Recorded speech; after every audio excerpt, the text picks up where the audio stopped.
मैं आदित्य पांडे। मैं आप सभी लोगों को प्रणाम करता हूं। आज मैं एक लोक सेवा आयोग का प्रतिनिधि अधिकारी भी हूं। 2022 के बैच से मैं हूं। मध्यम परिवार से आता हूं। मेरे पिता 7वीं पास हैं और पास भी नहीं है। मेरी माता 5वीं पास भी नहीं। आखिर वह सपना आज पूरा हो गया जिसकी मैंने उम्मीद अपने सपनों में की थी। मैं परिवार में सबसे छोटा हूं और मेरी 2 बहनें, एक मेरा बड़ा भाई है।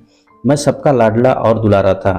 मुझे सबका प्यार मिला। वह कहते हैं ना कि जिसको ज़्यादा प्यार मिलता है वह थोड़ा बिगड़ जाता है। सबसे ज़्यादा बिगड़ा हुआ मैं ही था। इस बिगड़ने के कारण जो मेरी पढ़ाई थी वह पटना तक सीमित नहीं रही। अगर कहें तो बिहारी भाषा में कहा जाता है कि मैं 1 नंबर का लखेरा था। कल जलना सब वही है। ओकरा से पहले एक बात बता दी कि आगे हम पढ़ने कि ना पढ़कर बात भविष्य के गर्त में छुपी है। भाषा को सब को निचोड़ करके मेरे लिए मेरे गांव में मेरे दादाजी मुझे एक स्कूल में जब छोड़ने गए तो वहां एक शिक्षक ने मेरे दादाजी से कहा कि अगर यह बेटा आपका सुधर गया तो हम अपनी मूंछ को मुड़वा लेंगे। पर उसे अध्यापक की बातें आज गलत साबित मैंने कर दिया। तू मेरी पढ़ाई का जो मेरे नंबर्स आते थे पिछले कक्षा में शायद मुझे उस तहलीस तक बराबरी का दर्जा नहीं दे पाते थे। एक दिन ऐसा भी आया कि मेरा बोरिया बिस्तर मेरे पिताजी ने मुझको पटना से गुजरात जामनगर में भेजने का बंदोबस्त कर लिया। उसके बाद मैं गुजरात जामनगर में दीदी के यहाँ जाकर के मैं पढ़ाई करने लगा। कुछ दिनों के बाद मैं जब कक्षा 8वीं में पहुंचा तो 8वीं में टॉप कर गया, फिर 9वीं में भी टॉप कर गया। तो थोड़ा सा अहंकार तो आता ही है, हर बंदे को आता है, शायद मुझे नहीं आपको भी आता होगा। फिर धीरे धीरे मैं 10वीं कक्षा में पहुंचा। वहाँ मुझे एक लड़की से प्यार हो गया जो सबको होता है, ठीक है। उसके बाद 10वीं में प्यार होने के बाद मेरा रिजल्ट खराब आया। इसके बाद कुछ समय बीत जाने के बाद दीदी और जीजा का ट्रांसफ़र हो गया, वह चले गए आसाम। अब आगे क्या सब यही सोच रहे थे। तो मेरी माता जी पटना से चली आई जामनगर, जो उस समय मैं 10वीं में था। इसके बाद कहा जाता है ना कि प्रेम बड़ा आशिक बिल्कुल राम की तरह होता है, गाता हंसता मुस्कुराता है। जब बिल्कुल आपके जैसा होता है वह अलग बिल्कुल नहीं होता है। मैं राम भक्त का सेवक हूँ और राम भक्ति का मानस मेरे दिल के हृदय में। वो कहा जाता है ना कि जब राम जी, भगवान राम, श्री राम जब जंगलों में गए थे तो वह जान के अपने प्रिय को खोज रहे थे। तो शायद वही मेरी हालत हो चुकी थी।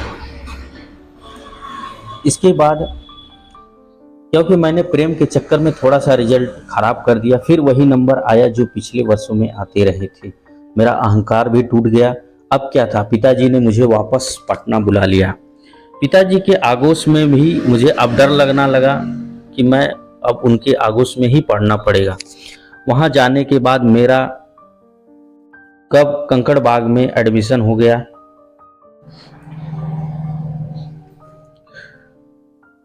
पर अभी आप भूलिएगा मत, अभी मेरा प्रेम बाकी है। 12वीं में मैं पहुंचा। 12वीं भी मैंने आशिकी के चक्कर में खराब कर दिए। वह ज़्यादा ही, उसको कहा जाता है ना कि जो ज़्यादा लाडला होता है उसको ज़्यादा चक्की में कूटना पड़ता है, प्रेशर देना पड़ता है। तो उसके बाद मैंने जैसे तैसे करके 12वीं पास की। इसके बाद मैं LPU चला गया, लवली यूनिवर्सिटी। मैं थोड़ा ठीक तो था ही पढ़ने में, लेकिन अभी भी मेरा प्रेम चल ही रहा था। मैंने पहले सेमेस्टर में अच्छा स्कोर किया। पिताजी ने मुझे शाबाशी दी और वह खुश हो गए। जैसे ही सेकंड सेमेस्टर में पहुंचा, प्रेमिका ने मुझे त्याग दिया और शायद क्या वजह थी ये अभी नहीं मालूम। उसने कहा कि तुम बहुत खराब हो, बहुत बुरे इंसान हो। इसके बाद वह छोड़ करके चली गई।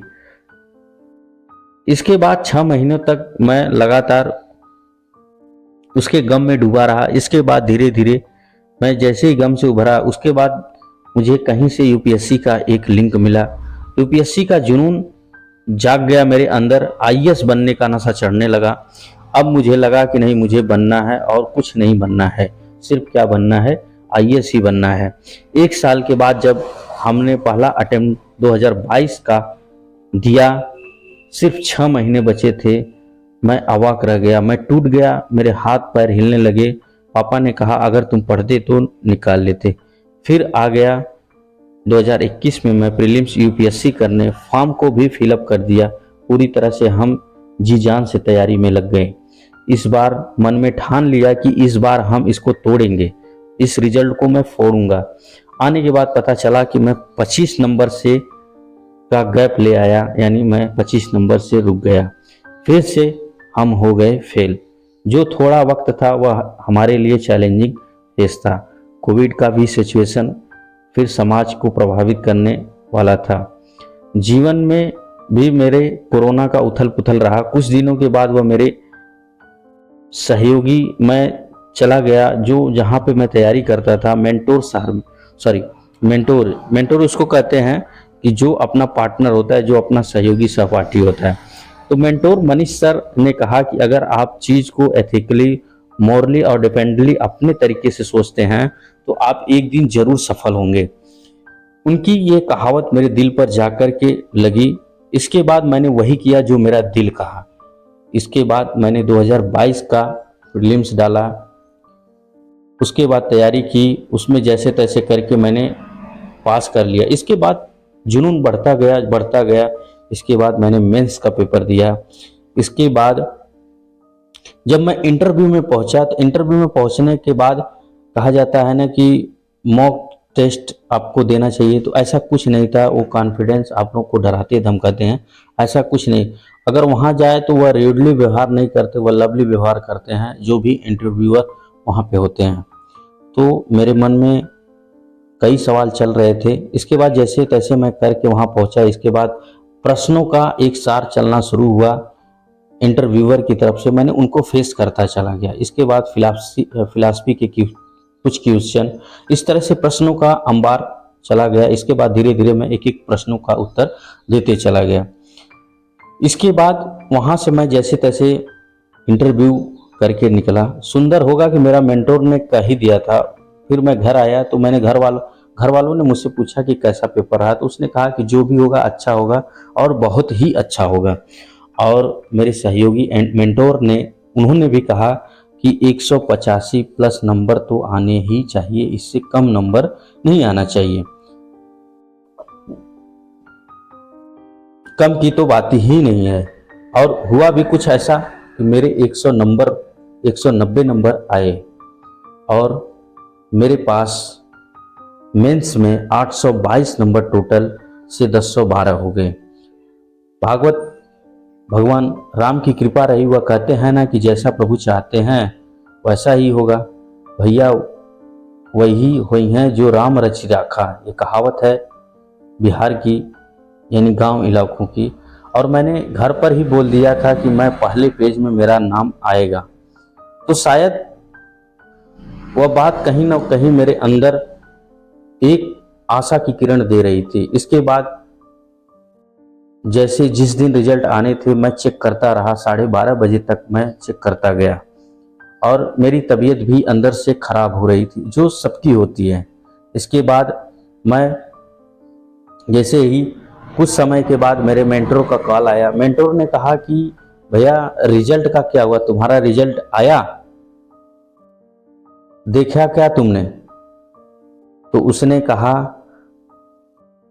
उसने मुझसे पूछा कि क्या तुमने देखा? तो मैंने कहा कि भैया लिंक है तो भेज दीजिए, मैं उसको देख लेता हूँ। इसके बाद उसने अपने ही शब्दों में कहा कि भैया आपका 48 रैंक,